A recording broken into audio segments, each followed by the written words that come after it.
Et rarement, je n'ai été aussi fier d'être de droite. Jamais je n'ai été aussi fier d'appartenir à la famille des Républicains. Mais je plaide, comme Damien et comme tant d'autres, je plaide pour une droite nouvelle. Une droite forte, certes, très forte, beaucoup plus forte sur les questions régaliennes, d'autorité de l'État, de lutte contre l'insécurité, de maîtrise de l'immigration et d'éradication du terrorisme. Mais je plaide aussi et surtout pour une droite plus juste, beaucoup plus juste, sur les questions économiques et sociales. Je demande à la droite française de ne pas s'enfermer dans les logiques comptables et statistiques. La droite française doit redevenir ce grand mouvement populaire du rêve français, ce grand mouvement populaire du rêve d'ascension sociale. La droite de demain devra être la droite du travail et la droite du pouvoir d'achat, dans le prolongement de ce qu'initia le général de Gaulle avec l'intéressement et la participation pour les salariés. Dans le prolongement de ce qu'incarna Jacques Chirac en fondant sa campagne présidentielle de 1995 sur la fracture sociale. Dans le prolongement de ce que créa, avec tant de force et de manière si concrète, Nicolas Sarkozy avec la défiscalisation des heures supplémentaires qui bénéficièrent à 9 millions de nos compatriotes. Oui, l'urgence absolue, ce n'est pas seulement la baisse des dépenses publiques, et c'est important. C'est aussi la baisse des charges pour les entrepreneurs et la hausse des salaires pour les travailleurs. Je remercie, je sais gré à Laurent Wauquiez d'avoir accepté d'ouvrir ce débat au mois de juin. J'ai noté depuis que Xavier Bertrand et Valérie Pécresse nous avaient rejoints sur ce thème. C'est donc bien la preuve que le travail et sa récompense sont devenus des marqueurs forts de rassemblement de la droite française aujourd'hui et du peuple français demain.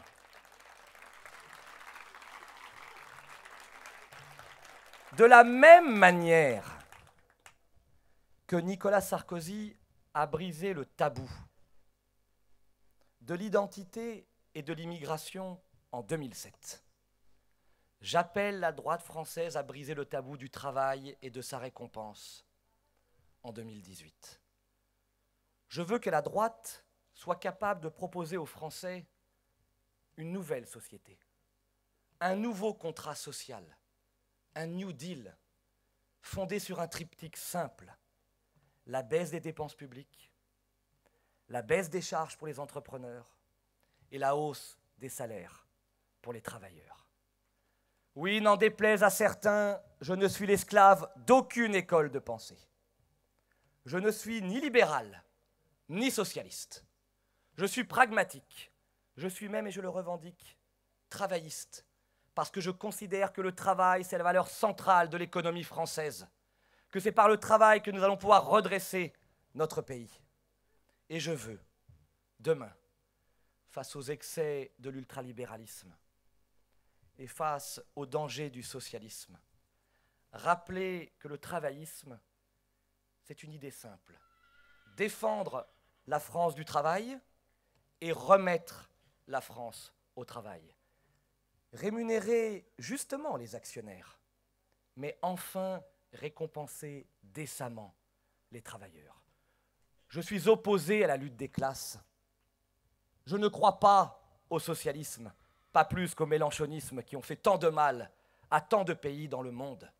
Je veux réconcilier le capital et le travail. Mais tant a été fait pour le capital qu'il est temps de soutenir la valeur travail. Notre devise est simple: le capital, d'accord, mais le travail, d'abord.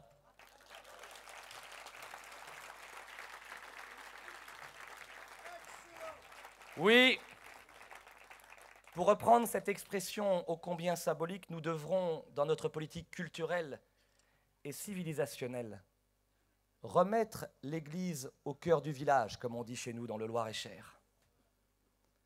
Et dans le même temps, remettre le travail au cœur et au centre de la vie.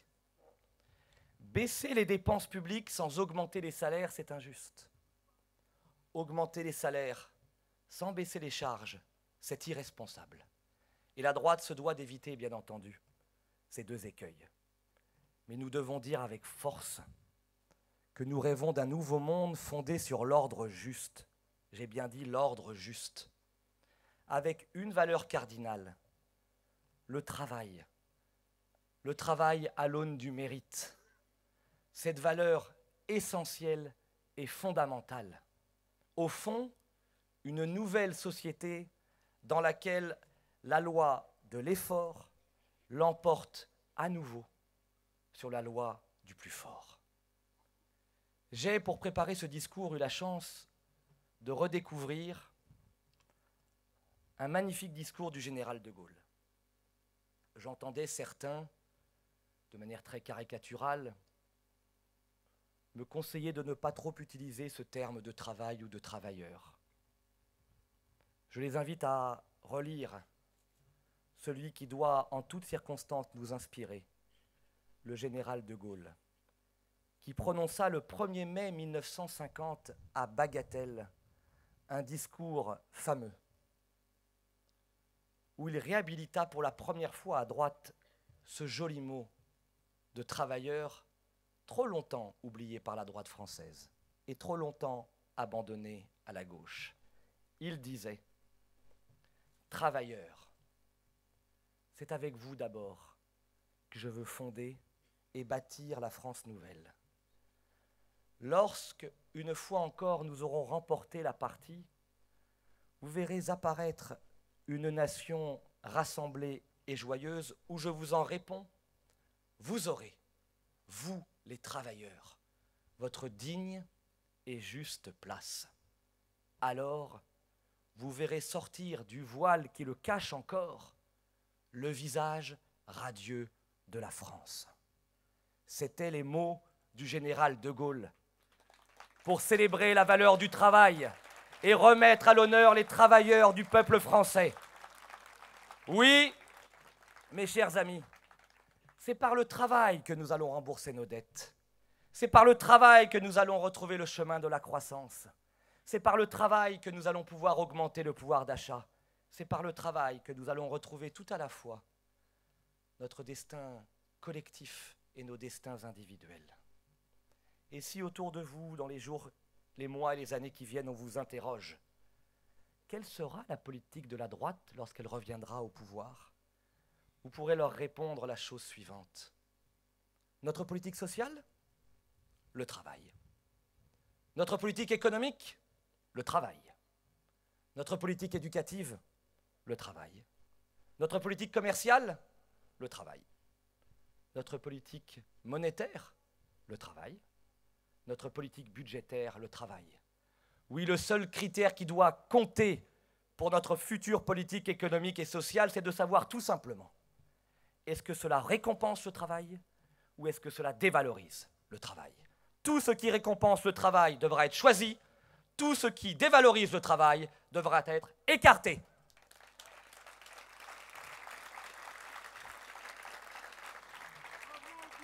Alors, pour conclure, il est une fable devenue parabole.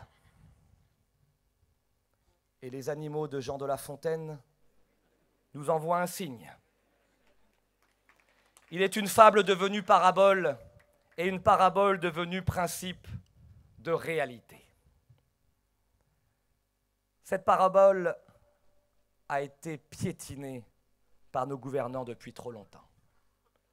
Et nous allons, nous, la réhabiliter au nom du peuple français. Je ne pense pas en cet instant à Cyrano de Bergerac, je pense en cet instant à Jean de La Fontaine. Et cette fable prend tout son sens ici, dans une ferme de France, à l'instant même où le soleil réapparaît. C'est la fable du travail, c'est la parabole du travail. Ce sont les fables et les paraboles du laboureur et des enfants. Un riche laboureur, sentant sa mort prochaine, fit venir ses enfants, leur parla sans témoin. Gardez-vous, leur dit-il, de vendre l'héritage que nous ont laissé nos parents. Un trésor est caché dedans. Je ne connais point l'endroit, mais un peu de courage vous le fera trouver. Creusez, fouillez, bêchez. Ne laissez nulle place où votre main ne passe ni ne repasse. Le père mort, les fils vous retournent le champ. De ça, de là, partout. Si bien qu'au bout de l'an, il en rapporta davantage. D'argent, point de cachet. Mais le père fut bien sage de leur montrer, avant sa mort, que le travail est un trésor. Oui, mes chers amis, le travail est un trésor et le trésor est un travail. Le travail n'est pas simplement cette denrée rare dont il faudrait répartir les miettes. Le travail, c'est la condition majeure de l'épanouissement de l'homme. Nous devons tourner le dos à cette aberration qui fait que trop souvent, dans notre pays, celui qui travaille, celui qui fait des efforts, celui qui veut travailler, est moins récompensé, moins accompagné, moins protégé, moins soutenu que celui qui ne fait aucun effort. Nous devons défendre la valeur du travail, le mérite, la méritocratie qui n'est pas l'égalitarisme, qui n'est pas le nivellement par le bas.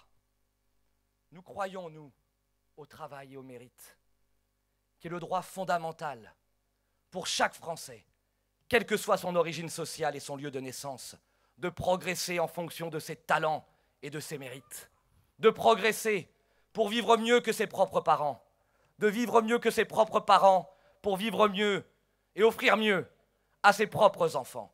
Tel est le rêve français, tel est le rêve d'ascension sociale, tel est le message que la droite française se doit de porter à l'ensemble du peuple français. Alors mes chers amis, oui, pour la droite, comme pour la France, au travail, et que vive la Sologne, vive la patrie des arts et des lettres, vive la République et vive la France!